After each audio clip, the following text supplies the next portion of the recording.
E aí, gente, tudo certo? Tudo bem com todo mundo? Não liga a minha voz, eu tô meio doente, tá frio em Porto Alegre. Aí pra combinar com o clima de Eternauta, vamos lá, o meu dia, ele foi composto por uma chuva de pessoas me perguntando: Vini, qual a diferença entre o Eternauta do Pipoca e o Eternauta 1969? Por quê? Porque esse quadrinho, olha só, ele tá em pré-venda, tá voltando pela Comic Zone, só que com um acabamento gráfico novo. E assim, talvez esse seja o momento que eu perco o patrocinador. Galera, essa capa da edição anterior, tá? Essa edição saiu em 2019 pela Comic Zone, foi o segundo quadrinho da editora. Eu acho uma capa bonita, uma contracapa muito legal, né? Tu tem um dos alienígenas aqui no fundo. Só que, gente, a capa nova, ela é muito mais legal. Nossa, dá uma olhada aqui, capa e contracapa, pra você ter uma ideia de como vai ser a nova edição de Eternauta 1969. E além das pessoas me perguntarem, né, a diferença entre as duas edições, nasceu do nada uma fake news bizarra de que o Eternauta 1969 ele estaria incompleto porque é um quadrinho cancelado. Que é meio que uma meia-verdade. Sim, é um quadrinho cancelado, mas não é uma história incompleta. Eu já vou explicar com detalhes. Primeiro, eu acho que, sei lá, se você caiu de paraquedas, provavelmente tu ouviu falar da série da Netflix, do Eternauta, tá bombando.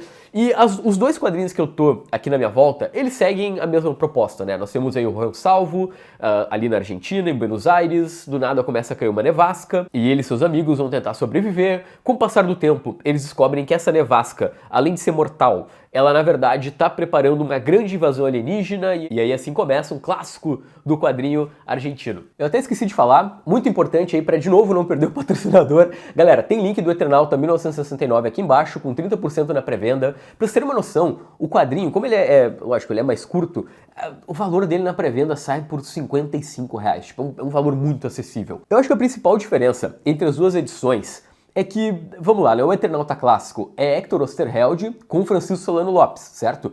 Esse aqui, o de 1969, ou seja, um quadrinho que saiu 10 anos depois, é o Hector Oesterheld, é o mesmo roteirista, co-criador do Eternauta, mas o desenhista é Alberto Breccia, tipo a lenda Alberto Breccia. E isso já é muito legal, porque, para pra pensar o seguinte, o Hector Oesterheld, ele criou uma das maiores obras da história dos quadrinhos, né, com o Eternauta, e ele teve uma oportunidade de se juntar com um gênio, que é o Alberto Breccia, pra, sei lá, 10 anos se passaram, o cara pode ter novas ideias, ou quis mudar uma coisa ou outra na ordem dos acontecimentos da história.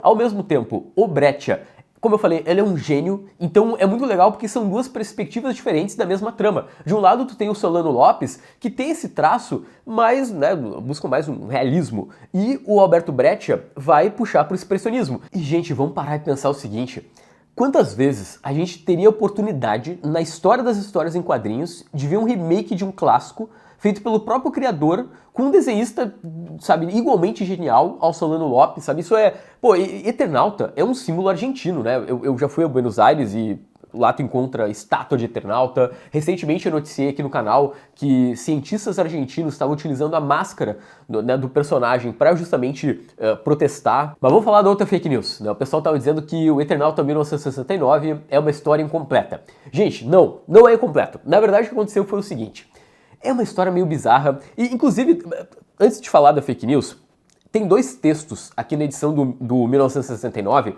que são muito importantes, e é legal que a Comic Zone vai manter nessa nova edição. Porque toda a história de bastidor desse quadrinho, ela é muito curiosa, né? Primeiro, né, como eu falei, é um cara que fez um clássico argentino tendo a oportunidade de voltar 10 anos depois, mas a questão do cancelamento é mais bizarra ainda, e aqui no final tem um texto justamente explorando especificamente o que aconteceu, todos os bastidores. É um texto bem rico. Esse remake do Eternauta, ele era publicado numa revista chamada Gente, que até aqui no próprio texto eles consideram a caras lá da Argentina. E vamos parar e pensar que é o Alberto Breccia, gente, no auge do experimentalismo, no auge, é que ele vai mais longe ainda depois, mas enfim, ainda é um Breccia em alto nível, experimentando muito com colagem, todo tipo de técnica que tu pode imaginar, numa revista, sei lá, de gente bonita, fofoca. Então o editor, eles começaram a publicação, é legal que até na matéria aqui tem foto do Oesterheld, do Breccia lá, né, com a equipe da revista, só que o tempo foi passando e foram chegando cartas na redação da revista, o próprio editor começou a achar meio esquisito, pô, esse desenho é tão bizarro. Reparem que o problema dele não foram as alusões políticas desse quadrinho, porque sim, ele escancara muita coisa que o Eternauta, sim, obviamente, gente, o Eternauta é um quadrinho extremamente político, porém, esse aqui ele fica mais nas entrelinhas. A versão de 1969 escancara muito mais. Então o editor ele não gostou do desenho, cara, é muito engraçado. Aqui eles mostram a carta que o editor publicou na revista seguinte quando termina o Eternauta. Porque o Hector Oesterheld ele acaba tendo que resumir o roteiro pra, enfim, caber no tempo que eles tinham na revista. E o editor, quando foi explicar isso pros leitores, né, o cancelamento na edição seguinte, ele disse que, sei lá, ele critica a arte do Breccia. O cara criticou o Breccia. Pra quem lê super-herói, pra você ter uma ideia, o Frank Miller ama o Alberto Breccia e o cara tava dizendo que o Breccia não sabia desenhar.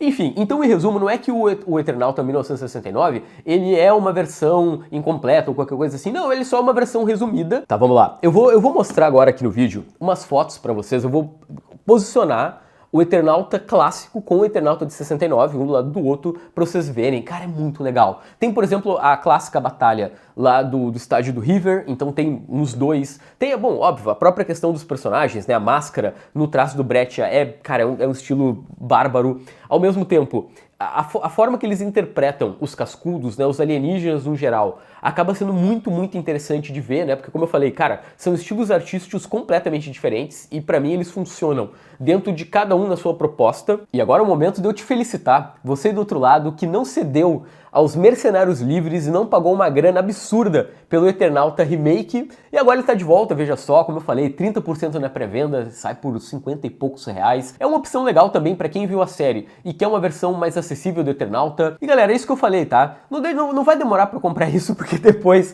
vai pro Mercado Livre, vai custar uma grana. A gente tá falando de Eternauta, tem a série de TV bombando, um monte de gente, né? O quadrinho tá todo dia, a versão do Pipoca, entre os mais vendidos da Amazon.